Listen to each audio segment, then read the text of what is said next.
आजको सम्पत्ति भन्नुको सबैले चाहे हुने कुरा हो हैन, व्यक्तिगत उमा गइरहेको छ के। उपत्यका ट्राफिक कार्यालयले उपत्यकामा पौष महिनाभरि विशेष ट्राफिक व्यवस्थापन कार्यक्रम लागू गरेको छ। त्यसका लागि विभिन्न क्याम्पस विद्यालयका विद्यार्थीहरूले समेत साथ दिइरहेका छन्। यसै सन्दर्भमा आज हामीले ट्राफिक व्यवस्थापनका लागि खटिएका प्रहरी विद्यार्थीहरूलाई सोधेका थियौँ, आगामी दिनमा ट्राफिक व्यवस्थापनलाई अझ व्यवस्थित गरेर लैजान के गर्नु पर्ला। सबैले गर्नु पर्यो हैन, अनि यो पब्लिकहरूले पनि आफै भन्दाखेरि मान्नु पर्यो, अनि मान्नै मान्दैन के गर्नु।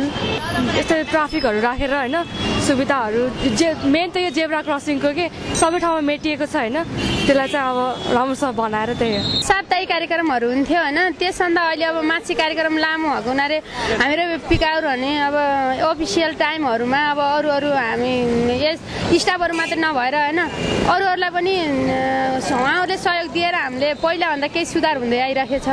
अझै पनि यसमा सुधार हुँदा यही कर्मिक रूपमा यस्तै गर्ने नि सुधार हुन सक्छ। के मानिसहरूले हैन यस्तो गर्नुभन्दा पहिला यहाँको जनताले नै आफै बुझ्नु पर्यो के हैन, कुनै पनि नियम लागू गरेपछि चाहिँ हैन त्यो हाम्रो लागि भनेर गर्ने हैन के। जस्तै अब अस्ति हेलमेट 2टा लाउनुपर्छ भन्यो नि, त्यसपछि त्यो त हाम्रो लागि गरेको जस्तो भयो कि उनीहरूले पहिला सुरु यहीँको जनताले बुझ्नु पर्यो कि त्यो कसको लागि हो भनेर हैन, अनि त्यसपछि मात्र हुन्छ, नत्र 3-4 जना मिलेर चाहिँ यो सम्भव छैन। यहाँको जनतै पहिला सुरु जागरुक हुनुपर्छ अनि मात्रै हुन्छ। यो ट्राफिक नियम भनेको चाहिँ हामी सबैको लागि हो हैन, त्यही भएर हामी सबैले यसको नियम पालना गर्नुपर्छ। र ट्राफिक नियम चाहिँ एकजनाले मात्र पालना गरेर हुँदैन, यो भनेको सबै सर्वसाधारणको लागि हो। अब हामी पनि हामी नर्स भएर हैन हामी आज सडकमा आइरहेको छौँ, किनकि अब ट्राफिक को चाहिँ अवेर नभएर हैन मान्छेहरूले चाहिँ बाटो काट्दाखेरि अब कति धेरै एक्सिडेन्टहरू हुने भइरहेको छ, अनि त्यसमा अलिकति भए पनि हामीले ट्राफिकलाई अलिकति भए पनि हामीले सहयोग गर्न सकौँ भनेर हामी आज सडकमा आइरहेको छौँ एज अ भोलिन्टियरको रूपमा। अनि अब यो ट्राफिकलाई त अब हामीले सधैँ आएर हामीले के गरिराख्न सक्दैनौँ होइन, तर यसको नियम पालना गर्न हामी सबैको लागि एकदम जरुरी छ। सबै सर्वसाधारण बटुवाहरूले होइन गाडी चालकहरूले उहाँहरूले सबैले ट्राफिकको नियम पालना गरिदिनु भयो भने अवश्य पनि यो चाहिँ सधैँ नियम लगाइराख्नु पर्ने हुँदैन।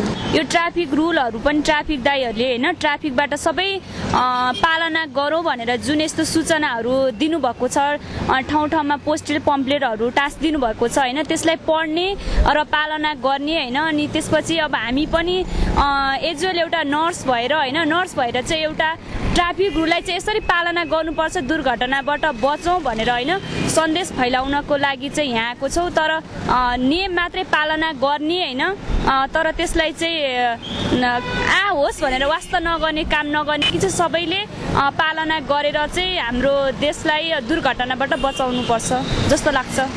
त्यही भएर हामी चाहिँ नर्स पनि जो सोसल वर्कको लागि ट्राफिक रुल्स भनेको यस्तो हो भनेर सबै जनताको सामु होइन चिनाउनको लागि आएको हो।